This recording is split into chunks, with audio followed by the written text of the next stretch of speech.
In Aniversus, you control your league of animals, battling the opponent's league of animals. We are far up in space, in a big space arena, and we have the Aniversus League. This is where we battle to get resources, to be able to sustain this world that is now on the verge of crumbling down. You need to play your cards right out on the board to be able to win this game. And in this video, I am going to show you how to set up this game and how to play it, but also what the cards means. So let's just take a look at this cute little game.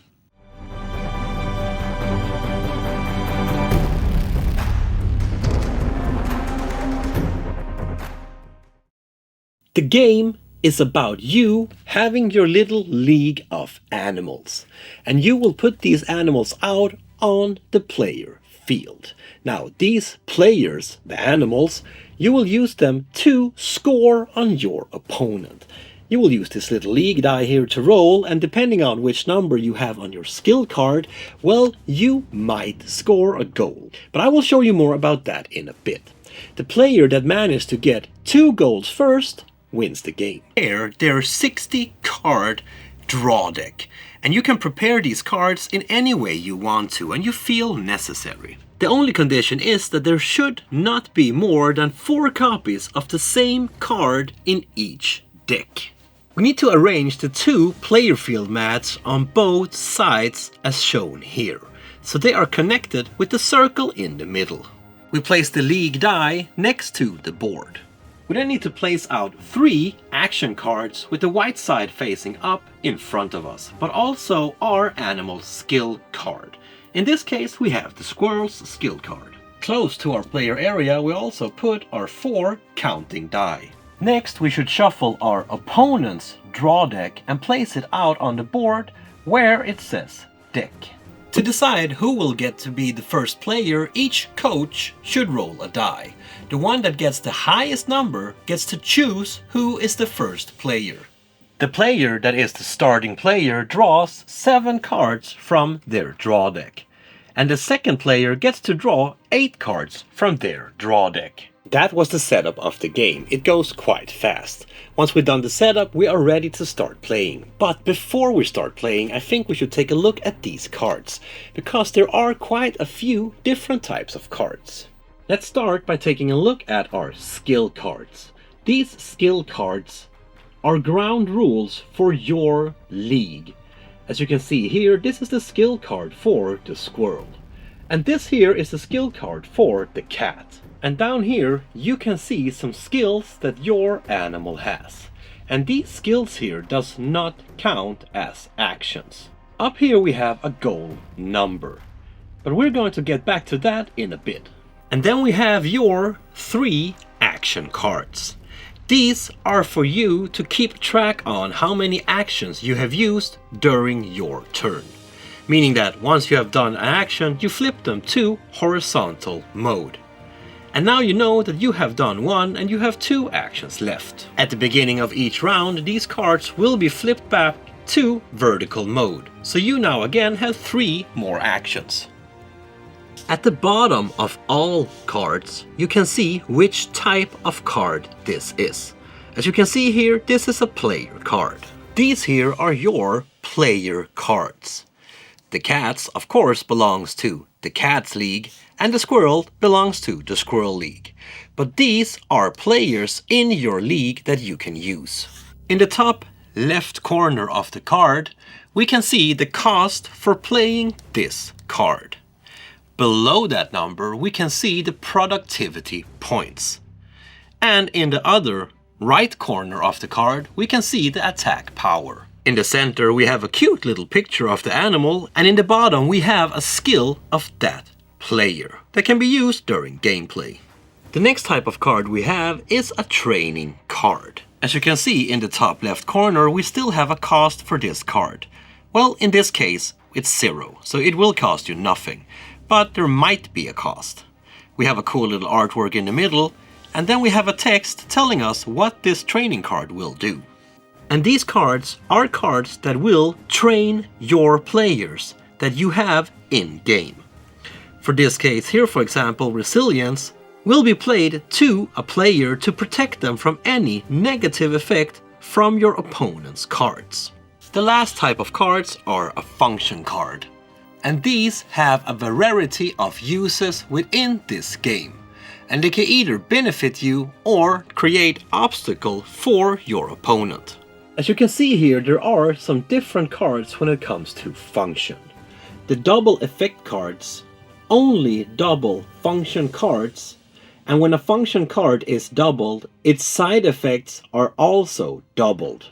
The intercept card does not count as an action and can be played for unlimited counter actions. Combat card should be played only when your opponent tries to dismiss one of your cards from your hand or on the field. You should let the dismissal happen, then get rewards the next round, as you can see up here. And lastly, red card. If your player out on your field is dismissed by your opponent using this red card, your player will be sent to your discard pile, and if your player have any training cards to them, those can be returned to your hand. So now that we know what the cards means, we are ready to start playing this game. Now, there are a few steps in this game, but the first one is the draw step. You would of course not do this if this is your first round, as you already have cards on your hand.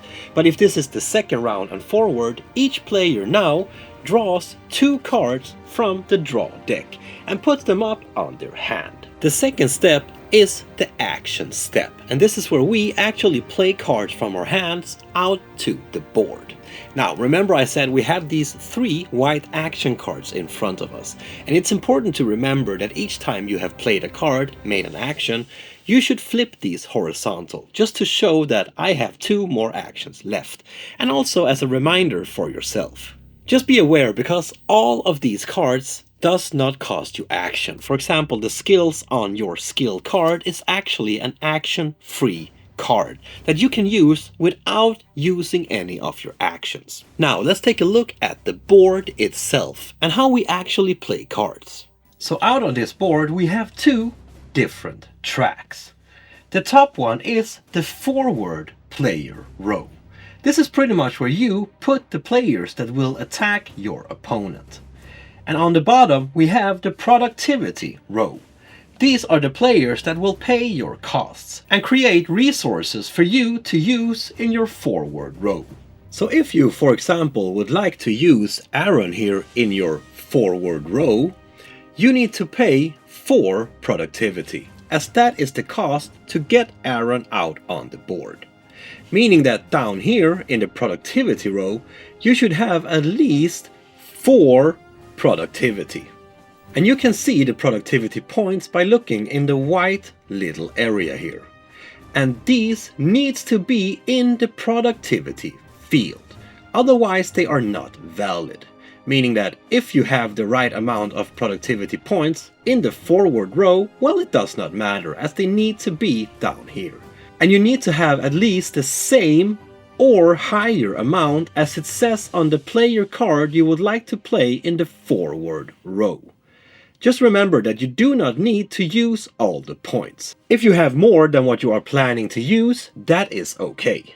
If you instead want to play a productivity card, well, then you do not need to think about the cost. In this case here, there is no cost on this card, but if there would have been, well, you do not need to pay that cost. And the productivity points go into effect immediately as you play out the card on the productivity row. But of course, you cannot use any attack points from the cards that are in the productivity row. Meaning that all of these attack points down here cannot be used. It's only the ones that are up in the forward row.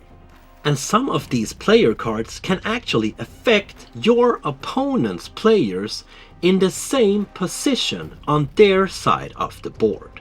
Here, for example, if you play wield, the productivity player in the same position on your opponent's side must leave the field to discard pile. And then you can choose to play a function card. Now, these cards will affect the gameplay immediately. if it does not say next round on the card, because then it will first go in effect next round. And you will place this card that has the next round as a reminder next to your player area, horizontally. In this way you will remember that this card will come in effect next round.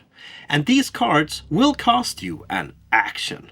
Well, at least most of these cards. Because some of these cards is a response to moves made by your opponent, and then they do not count as an action.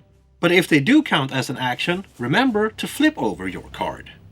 You can also choose to upgrade your players with a training card. Now, a training card is restricted to one player out on the field and can be played on top of a player card in the forward or productivity row. Remember that if there is any cost, you would need to pay that cost from the productivity row.